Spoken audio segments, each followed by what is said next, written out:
Civilizations are temporary things. They rise up out of the darkness of ignorance, carried on the shoulders of dreamers or conquerors to go on and burn brightly with reason, knowledge, and innovation.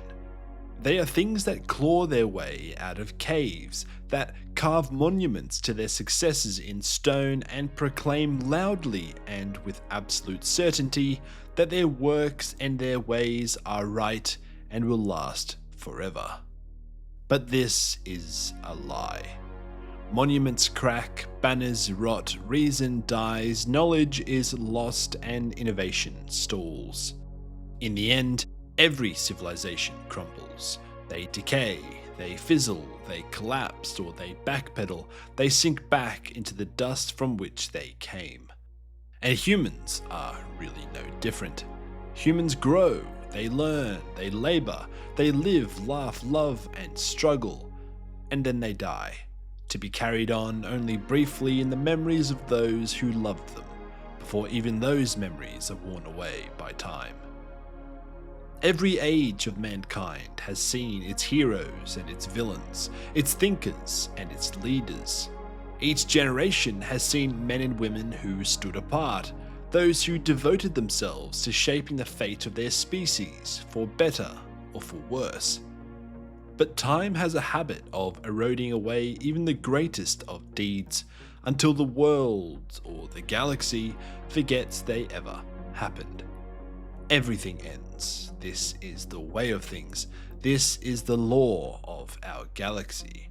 Ideas, individuals, armies, legions, empires, species, stars, and suns themselves. Given enough time, all these things fade away. This is the truth of existence.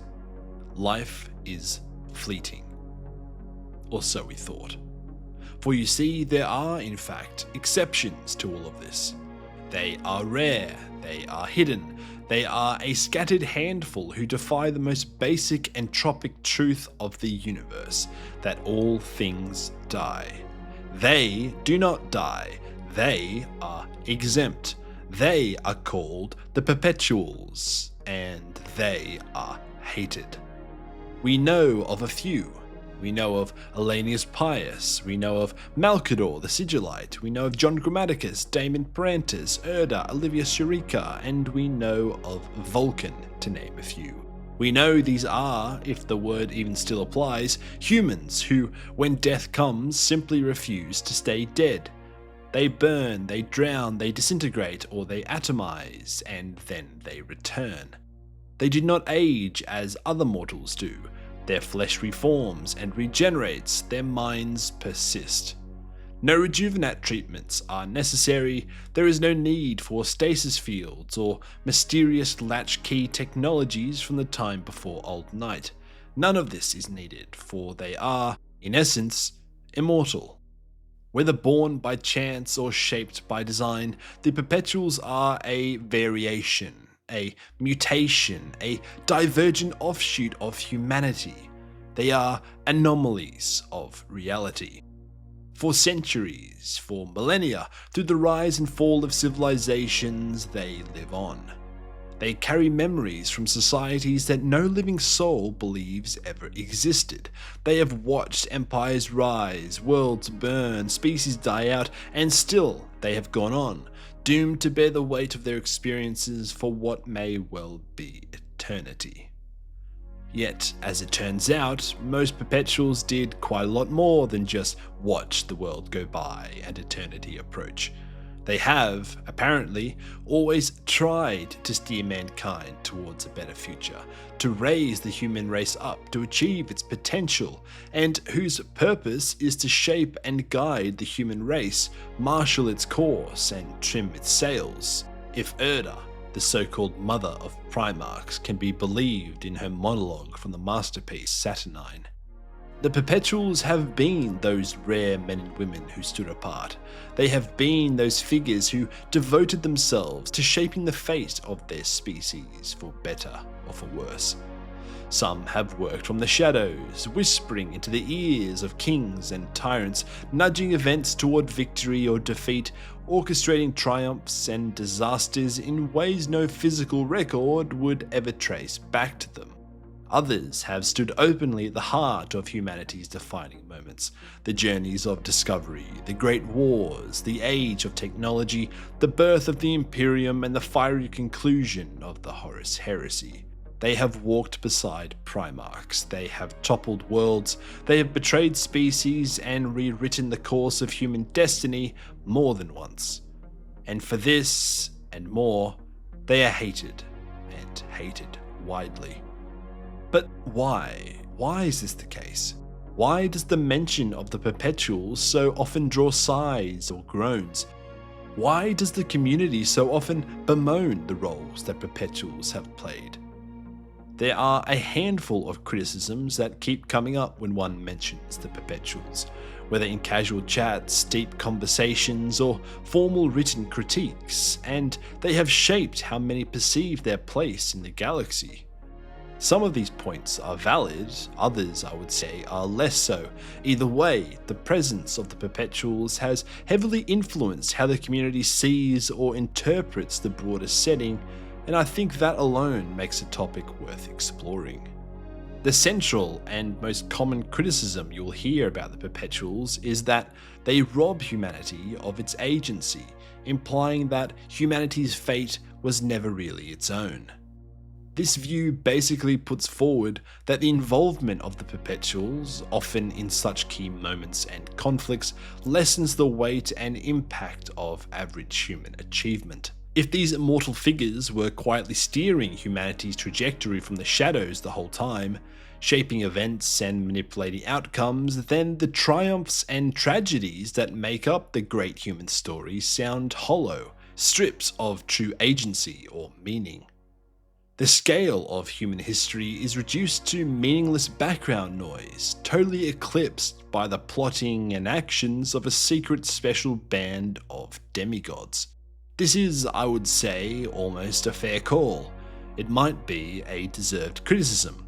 Repeatedly placing a handful of immortal outliers at the fulcrum of every defining moment does drain the setting of its human stakes. It makes humanity's story feel less like an account of collective or accumulative effort and more like the long shadow of a few hidden actors. And this in turn does lessen the weight of, well, everything.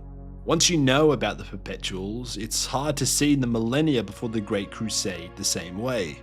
All those wars, discoveries, achievements and mistakes, the advancements and the recessions, they all start to feel like set pieces on someone else's board game. Things stop feeling real and uncertain and desperate, and instead start feeling staged. It's like the great human story of struggle wasn't something organic, but instead it was something nudged into playing out a certain way. But I think this concern does depend on one key assumption, that the perpetuals are something other than human. Because if they are not, if they are, as Earl argues in Saturnine and as the Emperor of Mankind hints at in Mercy of the Dragon, the next step of human evolution, then their influence takes on a different meaning. As Earl explains, the perpetuals, which have been appearing for at least the last 45,000 years, are abnormally advantageous mutations. We are what you might call Homo superior, the next step along for the triumphantly successful Homo sapiens. We are the next evolutionary form our species is intended to take. If we take this as gospel, then maybe the meddling of the perpetuals isn't really an intrusion on humanity's story at all, just another angle or perspective on it.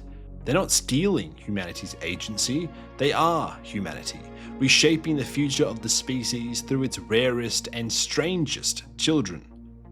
But that does raise a few questions. If they are so rare, so strange, then are they even human anymore? Or are they something that once came from humanity, but remain an offshoot that doesn't quite belong to the same tree now? And if they are no longer human, well, that brings us right back to the same problem. They are outsiders, overriding the story of mankind. I don't know. What do you think? Either way, maybe you should take comfort in the fact that the story of humanity is still being written today without them. The endless churn of politics, industry, and war that plagues our galaxy remains driven by mortals, and only we, with the satellite view, with the distant Zinch-like perspective, even know of or notice their impact at all. Their names are forgotten or were never known. And maybe that's the key. Even with the hidden part that the Perpetuals did play, the story of humanity still belongs to humanity, because the world only remembers those who were seen living, fighting, and dying to shape it. Though there are more reasons still why many cannot stand the Perpetuals. Many dislike the Perpetuals, claiming they're unkillable, immortal, unstoppable, and therefore impossible to relate to. With no fear or struggle, they seem distant, untouchable, and dull. If struggle is the measure of meaning, then what meaning can be found in a life that never ends? But to that I'd point to the Primarchs. By most measures, they too are nigh unkillable, immortal, unstoppable, and yet they remain some of the most compelling, relatable, and hotly debated figures. Their actions and philosophies sparking argument and debate wherever they are mentioned. This is because the Primarchs are more than their strengths. They are creatures of pride and rage, of arrogance and pettiness. They are rivals and brothers, visionaries and slaves, traitors and loyalists. The same goes for the Astartes. People don't connect with them because they can die. They connect with their values, their perspectives, their rivalries, their flashes of compassion or crushing guilt. They resonate not because they are technically mortal, but because they remain, in spite of everything, recognizably human. And maybe we should also consider that the Perpetuals are in fact relatable. They are in fact compelling specifically because they are different. They are fixed points in something that is ever-changing. They know all of humanity's history. They saw those first ambitious flights to the void, the rise of abominable intelligences, the horrors of Old Night. Maybe it is the case that their value lies in their role as living witnesses, linchpins in the timeline, carrying lessons and warnings across ages, even if those warnings are so often ignored or wrong. If we look at Earl, for example, he is you, in a sense. He is your generation. He has fought on battlefields that you have heard of. Austerlitz, Verdun, Iwo Jima, I think, or maybe it was Okinawa. He is a figure that is relatable, that was alive and well for any recent event you can think of, and he went on to watch the grimdark unfold with your eyes, your perspective. So maybe you should not see the Perpetuals only as the other, as some shadowed elite moving in secrecy. Maybe you should start to see yourselves reflected in them. Maybe in some way you have already brushed past an Earl, an Erda, a Malkador on the street. And with this in mind, ordinary, average mortal lives, your lives, are carried forward to live on in the memories of the very Perpetuals that so many decry. Though yet more people will argue that the Perpetuals should have been smarter. If they've walked the galaxy for millennia, shaped by endless trial and error, then surely the galaxy shouldn't be in the state that it's in. So many disasters should have been avoided. They should have known better. But unfortunately, age doesn't guarantee wisdom. It just gives you more time to be wrong. Experience can teach, but it can also breed arrogance, stagnation, or apathy. You can be thousands of years old and still remain an idiot, and I have a few examples of that come to mind. I think the meat of this perpetual problem comes down to the gulf, real or imagined, between the concept and the implementation of perpetuals. It's a cool idea. It's great. The perpetuals are all interesting characters. I would say so, at least. But sometimes they really feel like they live in the same reality as everyone else. They are off doing fantastical things, influencing, reshaping, scheming and plotting, dabbling with powers and artifacts that the overwhelming majority have no hope of comprehending. But still, is this really so different from the galaxy's other great powers? I'd say this is actually true of the Necrons, it's true of the Eldar, it's true of demons, it's true of the Emperor, to be sure. So maybe the dislike of the Perpetuals is misplaced, or at least unequal or imprecise. They are hardly unique in being removed from the scale of average human struggle. There are entire species and factions that already exist on that higher, stranger plane. Humanity has always contended with beings it cannot truly comprehend, and yet many are quick to accept those presences as part of the backdrop of daily life. Why then do the Perpetuals in particular provoke such a reaction? Well, maybe it is because they are too close. The Necrons are alien, the Eldar are alien, demons are nightmares of the warp, but the Perpetuals wear human faces. They are human, or at least they are what humans would be, allegedly, if all had gone to plan. They look like you, they speak like you, and yet they stand apart from you in the most fundamental way. They cannot die. And so maybe that does make them hard to empathize with and hard to follow. Still, I do wonder if there is more to it than this. Maybe there is something that I'm missing. Maybe I've got something wrong, but I'm keen to hear your thoughts, so please do let me know what you think in the comments below. Anyway, thanks for watching. Dystopian Chimp, out.